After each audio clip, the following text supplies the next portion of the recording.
For every struggle in your life, there is a strategy. They didn't get it either. I'm going to try y'all. For every struggle in your life, there is a strategy. They got it. When it comes to things that really matter in life, I think all of us know that better is a perspective. You know why you think some people's lives are better than yours? Because you see the part that they show you. They might have a better house, but I wonder what goes on inside. And see, you don't know which one's better. If you live long enough, you will find out that some of the people you spent so much of your time envying were secretly miserable. There is something in you that will deliver you, but in order to produce it, you have to go through the dark place. Because what God has for you is too big for you to be small. What God has predestined for you is too big for you to be petty. It's too big for you to hold a grudge. Every season of our life is part of the whole, and it should be embraced, even the painful season. The more we resist, the more it's going to hurt, and the longer it's going to take. You will grow through what you go through. You will grow through what you go through. What has your name on it will not go to anyone else. What belongs to you will not go to another person. God has somebody ordained for you. You won't have to beg them to stay, talk them into calling you, convince them to spending time. They'll be so in love with you, you can't get rid of them. Stay in that weight room. Be patient. We got to go backwards to get better. We got to go all the way back to get better. I have to be comfortable in my life to accept that sometimes loss is the way to gain. To know that sometimes the most painful moments are the most purposeful moments. I have to be comfortable in my life to stop comparing myself so much with people who are not meant to be the standard anyway. Now, I don't know what you're facing today, but I know this everybody in the room faces. If it ain't nothing but life, if you don't have nothing to fight but life, if everybody likes you and you just as beautiful as you can be and as healthy as an Olympian, if you deal with nothing but life, life will try you to the break. No matter what comes against us, we will make it through. It doesn't mean it's going to be easy. That doesn't mean there's going to be no pain involved. But truly, we can do all things. Yes, you can make it through whatever you're going through right now. You can get so strong in spirit that you can be going through really, really difficult things, and while you are, you're still reaching out and helping other people, and they don't even know what you're going through. I'm not in this by myself. I'm not in this thing by myself. You are not alone in the battle. You're not alone in the struggle. That God has a strategy, and when it's all over, you're going to see that even though you couldn't see him, he was there all the time. On the outside, people don't look broken. You don't see bruises, and you don't see scratches, and you don't see scrapes, and people don't walk around in a big cast, and so you can't tell with the naked eye. The problem is that there's a malfunction on the inside. So many times, depression, what it feels like is this, that I'm so afraid to share what's going on the inside because I'm afraid it might destroy you. So what I do is I bury it on the inside of myself, only to destroy myself. No matter how hard someone tries to get what's yours, they may manipulate, connive, ignore, leave you out. The oil is not going to flow to them. What has your name on it is coming your way. The person, the job, the opportunity, the promotion cannot go to anyone else. That's why we don't have to live jealous or envious of other people. People around you change. And you can't, sometimes it's for the better, but sometimes it's not. And it's not bad. It's just that season was over in my life. And so here's the thing. If we try to keep hanging on to something when God is finished with it, there's no point in continuing to try to hang on to something that God's done with it, because all it's going to do is keep you from the next great thing that God has for you. I feel real strongly tonight to tell you guys spring is right around the corner. Don't give up and don't be afraid of change, and don't keep trying to hang on to something that's just not working anymore. Trust God for something better. You know what? Some of us are so used to bad that we reject better when it comes. Sometimes God proves his love to us by what he's not letting us have. Doesn't mean that it's never going to happen. We just have to spend more time in the wait room, growing, developing, learning to forgive, learning to keep a good attitude when things aren't going our way. The sooner we pass these tests, the sooner God will release what belongs to us. When something is just beginning to bud, there is also trouble rising up right beside. When the wheat came up, the tear came up with it. Not because the wheat wasn't real, but because it was. It came up at the same time. Life is crazy. It can be the best time in your life and the worst time all at the same time. You can either stand up and take that small step forward. You don't have to know where you're going. You don't have to have the perfect plan. You don't have to know what tomorrow holds. But you can either get up and take that small step, or you're going to sit at that kitchen counter for the rest of your life. And now, years later, I pushed through those hard times, and I realized, and I truly believe in now, that the smallest of steps eventually completes the grandest of journeys. You can have what other people can't have. You can go where other people can't go. You can ask what other people can't ask for, because you are not a whosoever. Quit acting like a whosoever. Quit asking like a whosoever. Quit asking like you don't have a right to go in boldly and ask. You are a chosen generation. You are a peculiar people. Say, I'm not a whosoever. Our problems do not overshadow our purpose. Our weaknesses do not discount our work, and our deficiencies definitely do not delay our destiny. We have to learn how to work our weakness. You gotta work your weakness, because all of us to some degree have a thorn in our flesh. We all have gaps, we all have deficiencies, we've all made mistakes. We've all got these things that feel like a thorn in our flesh. The thing that you are up against right now is not about you. The battle is not yours. It belongs to God. That doesn't mean that you don't have to show up for the fight. It just means that ultimately the victory that you seek is not your victory. It is the victory because God has a purpose in you getting the victory over this situation. It is not you that's getting the victory. It is God that's getting the victory. God is using you to get his victory. And as soon as you get that straight, you can get down to business. If you wish to be successful, study success. If you wish to be happy, study happiness. Happiness is not an accident. It is first a study and then a practice.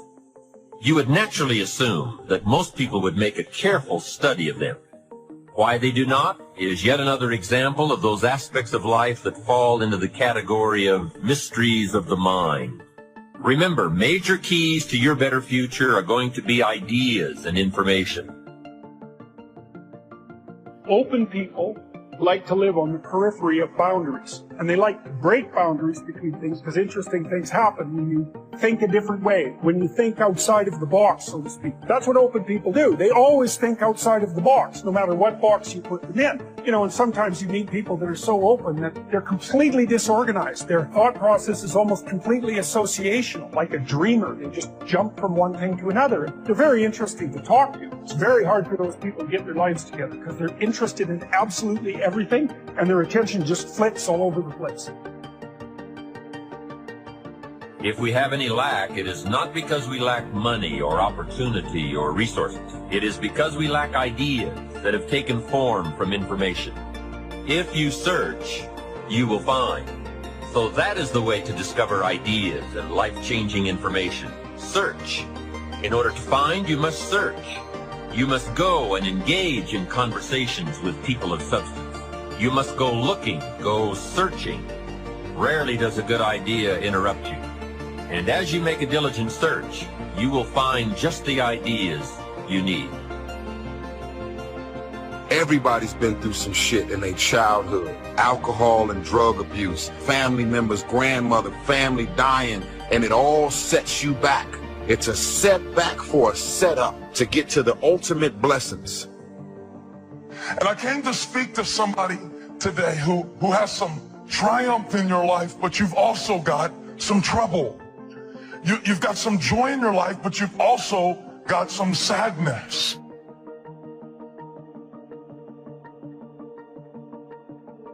Until you have had the taste of finishing, you will not respect yourself. Until you follow through, until something is done, come hell or high water, tears and struggles and pain, and you go through it anyway, and you show up, and you continue to fight on, no matter the circumstances. Courage is the key. Courage is the key. Confidence. It is never the promise of God that is in question. It is our confidence in that promise. So why not reach down inside of you and come up with some more of those remarkable human gifts? They're there waiting to be discovered and employed. And I challenge you to do that because you can change. If you don't like how it is for you, change it. If it isn't enough, change it. If it doesn't suit you, change it. And I challenge you to do all that because you can change. See, you don't ever have to be the same after today, only by choice. Now for the process of change, just a philosophical pronouncement won't do. It takes more than that, and it takes more than enthusiasm. You can get all excited about lifting 200 pounds until you get to the gym. Then you need a new excitement, and the new excitement is discipline. Discipline, the major step to human progress. If there is one thing to get excited about, this is it. Get excited about your ability to make yourself do the necessary things to get a desired result. That's true excitement. So remember, if you find yourself doing something that doesn't seem to be supporting you in the long term, remember, at some level, your brain thinks it's supporting you, at least in the short term. Don't feel bad about it. Don't go, oh gosh, here I am, this failure. Some of the most successful people that I've interviewed and worked with have had self-sabotage. It's just a pattern we once in a while get, and you can just change it now. It's very easy.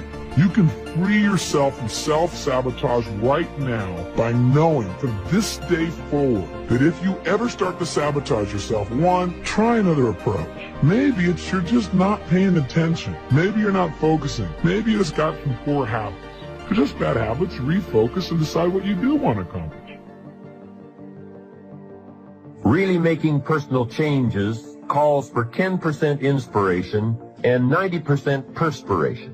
Wishing we could change is a beginning, but now wish must be translated into activity, and inspiration and affirmation must lead to discipline. We can affirm that we are going to change, but we must now form new habits and develop new disciplines for the affirmation to come true. We can look at developing ourselves spiritually, physically, and mentally. With respect to our spiritual development, this may be a major or a minor issue for you depending on your values and your goals. Come to your own decisions as to what it will take to nourish your spiritual nature. Next, let's look at physical development. The body and the mind work together and depend on each other, so they both need attention. Treat your body like a temple. So just put it in your notes. Body like temple. Not a bad suggestion. Now, in taking care of the physical, we must learn to be conscious of ourselves, but not self-conscious. We need to be aware of our physical appearance, our physical well-being, but not to the point of being self-conscious. But some people devote too much of their day to physical appearance. Physical appearance is going to have something to do with your future, your well-being, so do spend some time on physical appearance.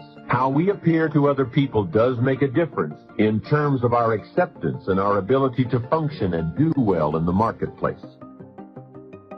If you do have a pattern realize that any pattern you have, including self-sabotage, still comes back to one thing. Human beings, no matter what we're doing, including sabotaging ourselves, we do it for a positive intent. If it clearly is a pattern where you are subconsciously sabotaging yourself, screwing things up, hey, get excited. Don't get upset. Say, hey, look, my brain is doing what it does best. Personal development, how important. Remember, the major key to your better future is you. That's a sentence with a lot of value. The major key to your better future is you. For a share of my life, I didn't understand the importance of that phrase. I used to wonder why two people could work for the same company and one make twice as much money. Wouldn't that be a puzzle? I know there are many ways to do well, but in this narrow area called compensation, what is the difference? I thought time makes some of the difference. Some people do better because they have more time. Now that's got to be dumb, right? You can't get someone else's time. There isn't any more time. Where would you find any? Hey, when the clock strikes 12 midnight, that's about it. It's over. There isn't any more time. If you insist on finding more than 24 hours a day, they will come and take you away. Identify a behavior that's keeping you from getting your goals, something that's stopping you or holding you back. Once you've identified it, ask yourself, what is the positive intent here? What is my brain trying to give me? Get some leverage on yourself so that you can make the change. Teach your brain that, hey, if I don't change this thing, you gotta have a little conversation in your head. You see, what you become is far more important than what you get. However, it is also true that what you become directly influences what you get. Most of what we have attracted by the person we have become.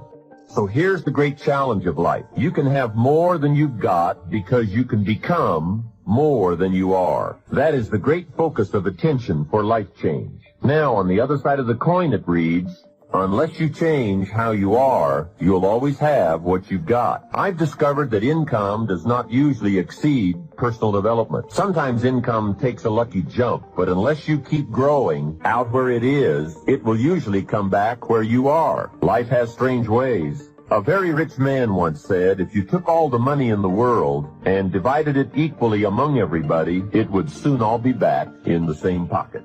I guess it is hard to keep what you haven't attracted by your own personal development. It's not what we can do that's in question. What we can do is fantastic. What we can do is unbelievable. What we can do, it's what we settle for that's disappointing. What we become is what leads to all the good things.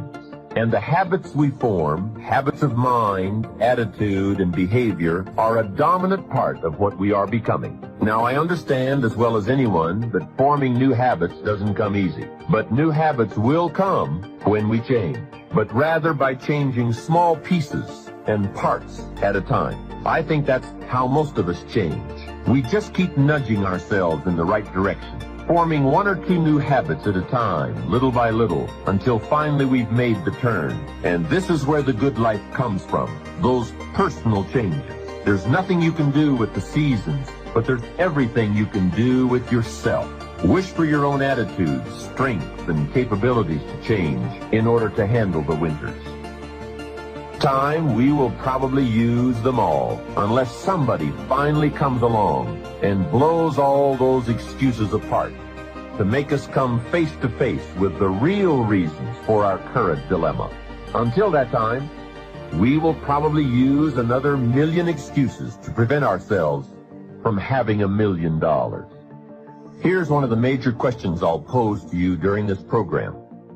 What are you going to do starting today that will make a difference in how your life works out? See, if you don't do something starting today that will make a difference, guess what?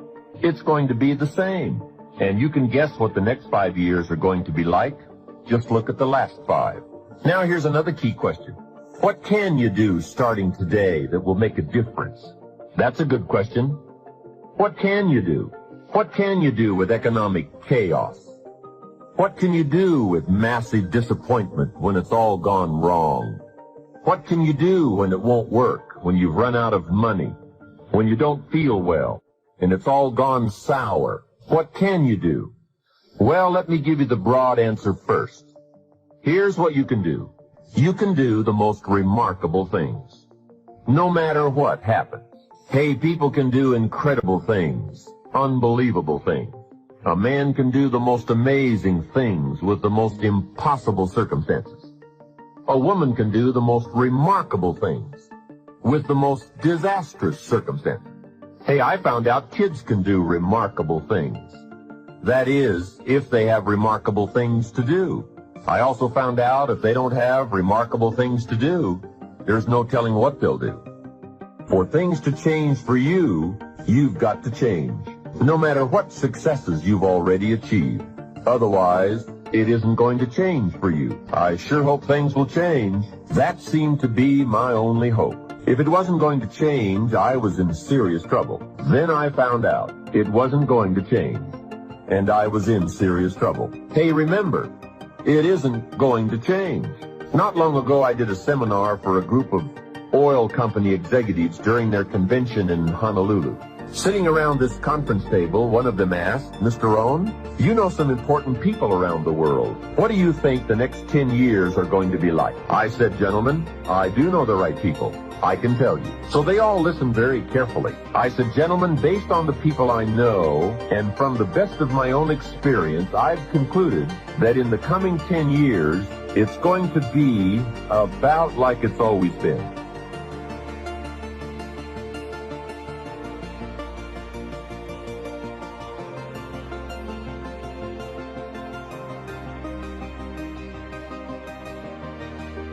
Hi, welcome back to Mind Control, where we inspire and motivate you.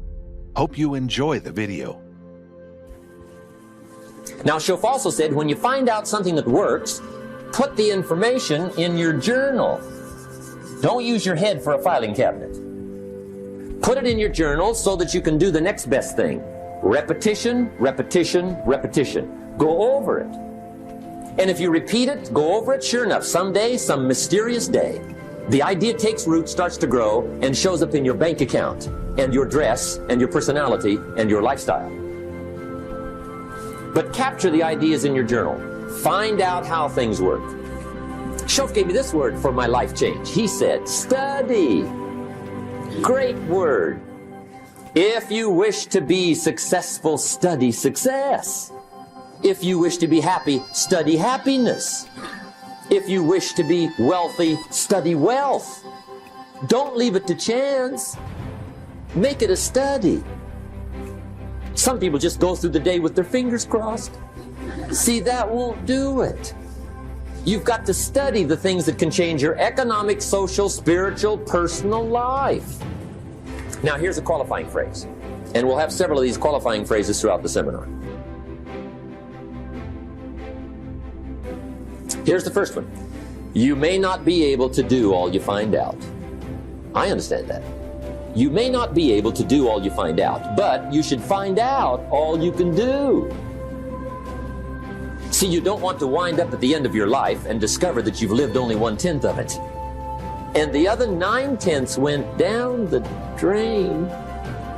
Not for lack of opportunity, for lack of information. So that's number one, find out how things work. Now here's the best human virtue for finding out, curiosity. Make a note of that. Curiosity. Be curious. You might add a word to it that'll help. Childish curiosity. What will kids do if they want to know something bad enough? Bug you, that's the phrase. They can ask 1,000 questions. You think they're through? They got another 1,000. They'll drive you to the brink. It's a virtue. When you gotta know, be like a child. In fact, Jesus, the master teacher, said, unless you can become like little children, you might as well forget it. You don't have a prayer. Excellent advice. You gotta be like children. 4 ways, in my opinion, to be like a child. Number 1 is curiosity, and number 2 is excitement. Get excited like a child over your ability to make yourself do anything for change. 3rd is faith. Have faith like a child. Adults are too skeptical. And 4th is trust. Trust is a childish virtue, but the rewards are incredible. Now here's the 2nd step to personal development. Okay, number one was find out how things work. Here's number two, go to work. You must now take action on what you found out. In doing business around the world, we call it game plan. Put together your game plan. One of the major things we teach on the weekend seminars, game plans. How to game plan your office. If you're in sales, you need a game plan. Kids need a game plan. You need a home game plan, social game plan, a business game plan. Everybody needs game plans. Financial independence, game plan. Your investment, game plan.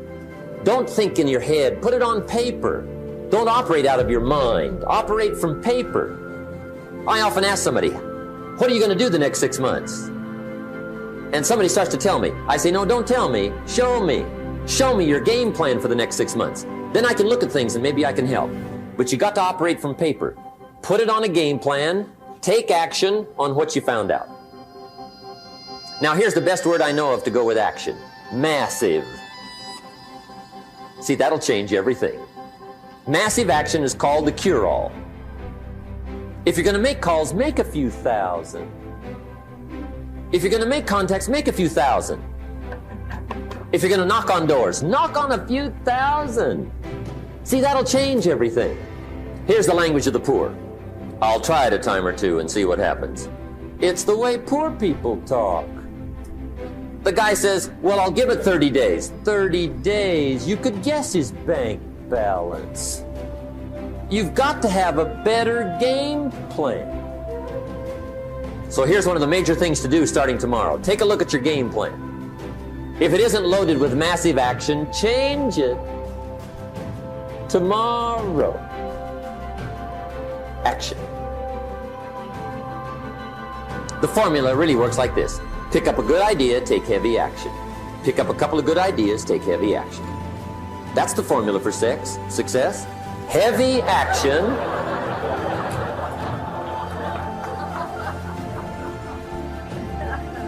It's a good thing we can edit all this, right? The formula for success, take heavy action on a good idea, right? That's the ratio. Now here's the key. Don't wait till you've learned 2,000 or 3,000 things. Because that way you'll use up all the time. And you could wind up smart and broke. And hey, it's okay to be dumb and broke. But if a guy's smart and broke, that's pitiful. Don't let your learning lead to knowledge. You'll become a fool. Let your learning lead to action. You can become wealthy. And there's many kinds of wealth, I understand that, not just money. Money's one of the least of all values. I know some people with a lot of money that are very poor. Evita sings, as for fortune and as for fame, they are illusions. They're not the solutions they promised to be. So there's all kinds of wealth, but to get a big share coming your way, you've got to have a heavy action game plan. Now here's the third step to personal development, and we'll wrap up personal development. Step number 3, it's just a little caution, and all through life we need little cautions. This one simply says, don't try to beat the system. Find out how it works, work it, but don't try to beat it. Some people learn just enough to start slicing it, shading it, thinning it, cutting corners, and looking for cheap answers. See, don't fall for that. You'll wind up with a cheap life. Find out how it works best and do it that way. Even though it seems to take a little longer, do it right. Don't compromise with right. Now, under this step, here's another key. Be a quick learner. Don't let it take long to teach you. Learn quicker. One guy said he broke his nose 7 times in the same place. Somebody says, looks like you'd stay out of that place. Learn quicker. Now, the third point here is don't be stubborn. See, some people won't change even when a better way comes. They say, well, I've been doing it this way 30 years. Hey, be ready for change. If it's a better way, go for it. But don't try to beat it. We'd like to thank you so much for watching till the end. Don't forget to share your thoughts in the comments section. Please also like, subscribe, and share this video with your friends and families. Please watch our other motivational videos. Thank you again. What do you think the potential is for any human being to live the life they want? What would you say? Okay, two people said unlimited, everybody else is quiet. How many agree it's really unlimited? Potential, at least. If you do, give me a yes. So if our potential's unlimited, the question is, do most people's results in life reflect their true potential? Would you say yes or no? Absolutely not. Why not? You tell me. Well, a lot of people say it because they don't take action. I kind of led you with this, right? Yes. But you could be a salesman and you can knock on 100 doors and say, you don't want to buy anything from me, would you? You may not say that verbally, but your fear, your emotion could do that. Somebody's going to buy from you out of pity. So a lot of action's helpful, but if you're not certain it's going to work, you won't execute. That's when people say, I tried that. And whenever you say I've tried that, I know they didn't do the right thing. So I created this graphic, and you might want to jot it down, those of you at home or yourself. These 4 words: potential, action, results, and then belief or certainty. And here's how they work in a circle. Our potential's amazing, but if you don't believe something's going to work, if you've tried to lose weight before, you tried a diet, it didn't work out well, you don't feel certain anymore, and you're also fearful of failing. So when you're uncertain, do you tap full potential, yes or no? No, and when you don't think it's going to work, you not only don't take full potential, but are you going to take massive action when you think it's not going to work anyway? So when you use little potential with little action, what kind of results are you going to get? Lousy results. When you get lousy results, what does it do to your belief? Your brain goes, see, I told you it wouldn't work. See, I told you nothing never happened. See? And then what happens? Less potential's tapped, less action, worse results, and now you're on the downward spiral. Who's ever been there in a relationship or with your body, your finances, you know what I mean? Now, you might be doing well in one area, like with your kids, you get great movement, but maybe on your finances, not so good. So sometimes we're going in different directions. So how would you change this? What would you guys do? Someone yell it out. What would you do to change the momentum? Where would you enter? Would you work on your potential? That's right, you got a belief. So how do you change your belief? The way you do it with athletes, because I worked with like the Warriors last year, I worked with the NHL champion Stanley Cup, Washington Capitals. You get results in advance. They visualize it, as simple as that sounds, but I'm going to show you. Can we pop over here? Please, yeah. Would you all stand up and I'll show you a quick technique. Oh, you got a technique. We get to learn this right now. Hey, come on over here. Over here. Yeah. Put your feet together straight ahead, and then bring your right index forward straight in front of you. And when I say now, I want you to turn clockwise comfortably, just as far as you naturally turn, okay? Keep your feet straight, go. Turn clockwise naturally. Everyone at home can do it too. Keep your feet straight. See where you end up? Come back around. Take your finger out of your neighbor's ear. Okay, now close your eyes. It's so simple. Even if you don't think you visualize, you can feel. So I want you to imagine your finger coming up, but imagine it so vividly it feels like it's coming up. Don't actually do it if you're at home or here, but imagine the finger comes up, and then imagine yourself turning twice as far. And it feels really good. See it, feel it. Open your eyes. Now, turn your finger straight, and now turn as far as you can comfortably and see where you go this time. Oh my goodness. Oh my goodness. Okay.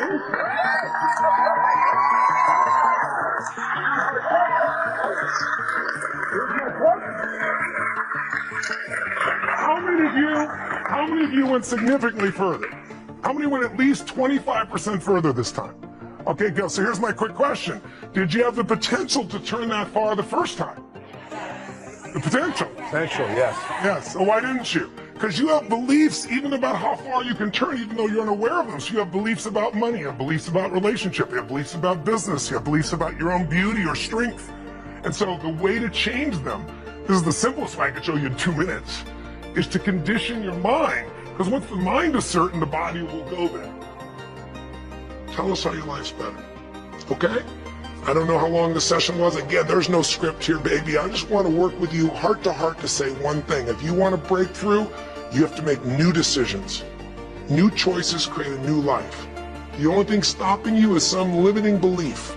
Some belief about how life should be different, you should be different. Deal with life the way it is. Tell yourself the absolute truth. Don't make it worse than it is. Tell yourself the truth. Deal with it.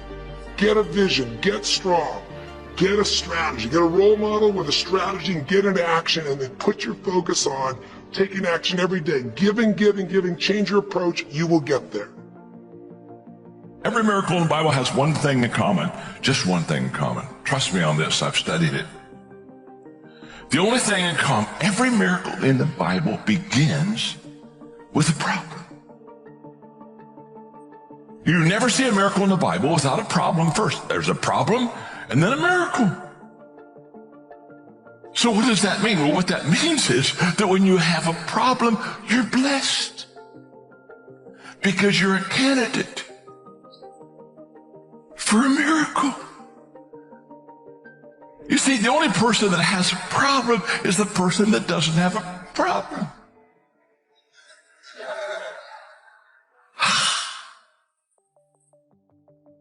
You see, if you have a little problem, you're a candidate for a little miracle. If you got a big problem, you're a candidate for a big miracle. I mean, choose the problem and choose the miracle. But if you have no problem, you're not a candidate for a miracle. I feel badly for you. What sales really is the transfer of emotion. That's what's happening when you sell. You're transferring emotion. And the primary emotion that you're transferring is the emotion of certainty. In other words, watch this. You as a salesman, when you enter the encounter, you have to be absolutely certain that your product is the best, makes sense, it's going to give them the best benefits out there, the best value proposition, and so forth. And you are in this state of absolute certainty. So imagine now we have a continuum of certainty, a line of certainty. So we have this line of certainty, and on one side of the equation we have what's called a 1, and the other side we have a 10. So a 10 represents a state of absolute certainty, meaning your product is the best thing since sliced bread. It's going to give them exactly what they want benefit-wise. It's the best deal for the money. It's going to make them feel the whole thing right. It is just absolutely awesome. That's a 10 on the certainty scale. It is great, the best thing since sliced bread. And on the other end of the spectrum, you have what's called a 1, right? Which is, it's the worst piece of shit in the world, right? It's crap, right? Your product is terrible. It's not going to work. Okay, the benefits don't match up what they need. It's overpriced. I don't even want to be near this piece of crap because I'll just feel stupid even buying it or even thinking about buying it. That's a 1, right? So here's the first thing you need to understand. That the moment you open up your mouth to speak as a salesman, you start a sale, the question is this: where is the average prospect, the person you're trying to sell to? Where are they on the certainty scale at the beginning? Anyone know? Where are they? Who the f knows? You must be in this state of absolute certainty. Because what's happening is this. What you're doing when you're selling is everything that you say, everything that you do, every tonality you use, every gesture you make, every document you hand them, every phrase that comes out of your mouth are all designed to do one simple thing: to essentially raise the prospect's level of certainty to as close to his 10 as possible. That's what you're doing.